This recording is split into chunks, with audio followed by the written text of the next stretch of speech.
তো আমাদের ক্লাসের পরবর্তী অংশে আমরা এখন শিখবো হচ্ছে, আসলে এটা পরবর্তী অংশ না, বলতে পারো যে আগেরই অংশ, কারণ শুরুতে আমরা হচ্ছে জৈব অণু 9.1 এর প্রথম প্যারাটা পড়েছি। তারপর আমরা হচ্ছে একটু আগে পড়ছি কি আগের ভিডিওতে, যে এই যে প্যারাটা আছে, অর্থাৎ যে 4টা জৈব অণু আছে, এটা যে জীবজ পলিমার, এদের পলিমার মানে কি, তারপর হচ্ছে এদের মনোমার কি আছে সেগুলো সম্পর্কে আমরা জেনেছি। এখন আমরা একটু উপরের এই অংশটা জানবো। তো এটা পড়ার কারণ হচ্ছে এখান থেকে আমাদের একটা বিষয় ক্লিয়ার হয়েছে যে প্রোটিন এটা একটা পলিমার, এটা একটা জৈব অণু। এই জৈব অণু তৈরি হয়ে হচ্ছে অ্যামিনো অ্যাসিড দিয়ে, তার মানে অ্যামিনো অ্যাসিড সেও একটা জৈব অণু। তো দেখো এখানে কি কি লেখা আছে আমরা একটু পড়বো। এখানে একটা এক্সপেরিমেন্ট আছে, এটাও আমরা দেখবো। প্রথমে লেখা আছে জীবদেহে কার্বোহাইড্রেট প্রোটিন, নিউক্লিক অ্যাসিড এবং লিপিড নামে 4 ধরনের জৈব রাসায়নিক পদার্থ জীবদেহ এই 4টা পদার্থ দিয়ে গঠিত। তো এদের ভেতর প্রোটিন এবং নিউক্লিক অ্যাসিড এই দুটি জৈব রাসায়নিক পদার্থ ছাড়া সজীব বস্তু তৈরি হয় না। তার মানে সজীব কোনো বস্তু বা সজীব কোনো কোষ তৈরি করতে গেলে অবশ্যই প্রোটিন এবং নিউক্লিক অ্যাসিড লাগবে। আচ্ছা, এর পরের লাইন কি লেখা আছে? এর থেকে ধারণা করা হয় যে, বা ধারণা করা যায়, সৃষ্টির শুরু থেকে জৈব অণুগুলো তৈরি হয়েছিল। আচ্ছা, এবং বিভিন্ন রাসায়নিক ক্রিয়ার ফলে সেগুলো সংযুক্ত হয়ে প্রথম কোষ তৈরি হয়। তাহলে বিজ্ঞানীরা বলছে যে হচ্ছে তাদের ধারণা ছিল বা ধারণা করে তারা যে কোনো সজীব কোষ বা জীবকোষ তৈরি হয়েছিল হচ্ছে বিভিন্ন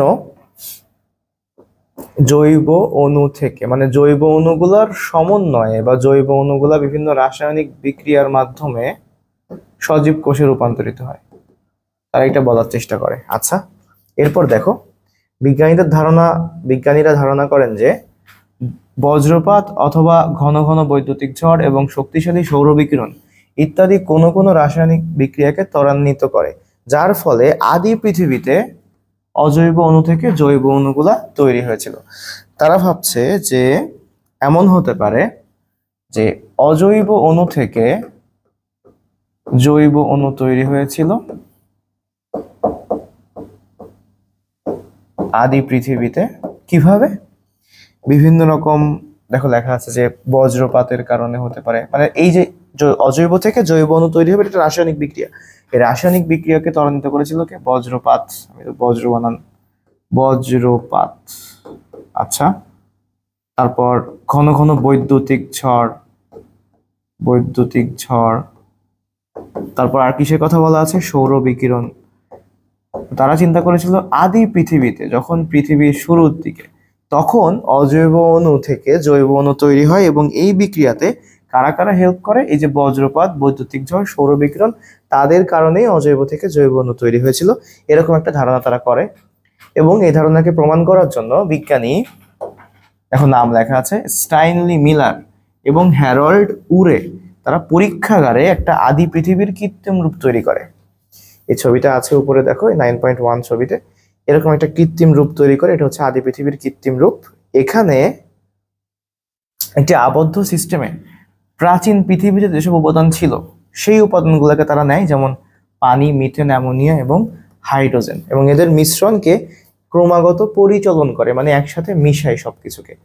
এখান থেকে এই যে এখানে তারা পানি নেয়, এখানে পানি আছে H2O, পানি থেকে সেখান থেকে বাষ্প হয়ে যায়। আর এই যে জায়গাটা আছে, দেখো এখানে একটা মুখ লাগানো আছে যেটা খোলা যায়, বন্ধ করা যায়। ওইখান থেকে তারা কি কি প্রবেশ করায়? অ্যামোনিয়া, আগে CH4 মিথেন লিখি, তারপর অ্যামোনিয়া, তারপর হাইড্রোজেন। এই জিনিসগুলো হচ্ছে সব এর ভিতর দিয়ে প্রবেশ করে এখান থেকে সামনের দিকে আসতে থাকে। এসে এই জায়গাটা সবাই জড়ো হয়। জড়ো হওয়ার পরে তারা কি করে দেখো, আমরা একটা ভিডিও দেখবো, ছোটখাটো ভিডিও আছে একটা, সেটা দেখবো। ক্রমাগত পরিচালন করেছিলেন সেই সময়ে বজ্রপাতের অনুকরণে, কারণ পৃথিবীতে তো সেই সময় বজ্রপাত, এখন নিজেরা তো মানুষ তো আর বজ্রপাত তৈরি করতে পারবে না, তো বজ্রপাতের অনুকরণে সেখানে কি তৈরি করা হয়? বৈদ্যুতিক ডিসচার্জ তৈরি করা হয়।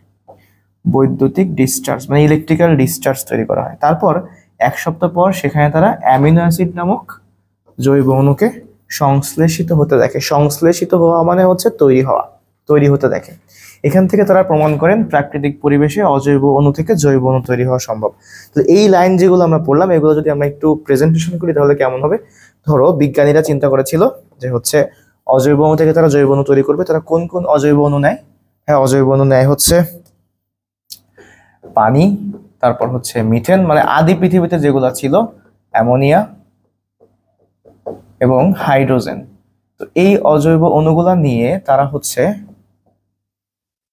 পরিচালন করে এই আদি পৃথিবীর কৃত্রিম রূপের ভেতরে। ছবিটা যদি একটু দেখি আমরা, এখানে তারা পরিচালন করে, এইখানে প্রবেশ করায় দেয়। তারপরে এখানে তো আর বজ্রপাত, বৈদ্যুতিক ঝড়, সৌর বিকিরণ তো আর তৈরি করা যাবে না। তারা কি তৈরি করেছিল?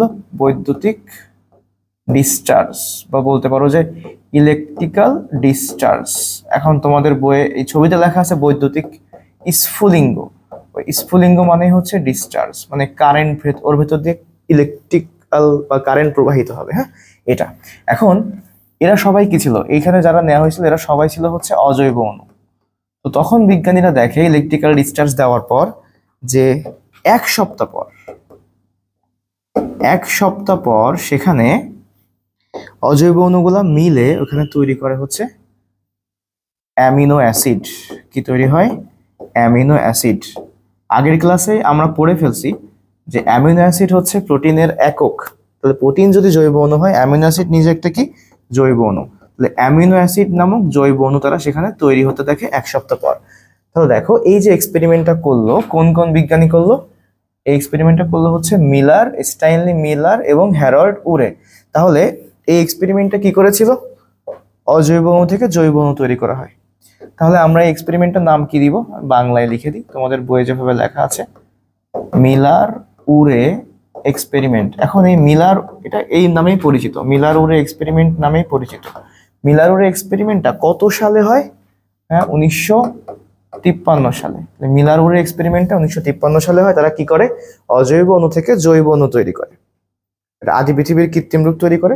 তো অজৈব অণুগুলা হিসেবে কি কি নেয়? পানি, মিথেন, অ্যামোনিয়া এবং হাইড্রোজেন। সেগুলো সব একসাথে পরিচালন করার পরে সেখানে ইলেকট্রিক্যাল ডিসচার্জ বা বৈদ্যুতিক স্ফুলিঙ্গ তৈরি করে। এক সপ্তাহ পর তারা দেখে সেখানে অ্যামিনো অ্যাসিড তৈরি হয়। এখন অ্যামিনো অ্যাসিড কেমন অণু? জৈব অণু। তখন তারা প্রমাণ করতে পারে যে অজৈব অণু থেকে জৈব অণু তৈরি হওয়া সম্ভব। আচ্ছা, এখন আমরা হচ্ছে এই অংশটাই আমরা পড়ে ফেললাম। ছোটখাটো একটা ভিডিও আছে, যদি আমি একটু দেখতে চাই তাহলে দেখো এখানে আছে, কতটুকু কি ওপেন হবে দেখো।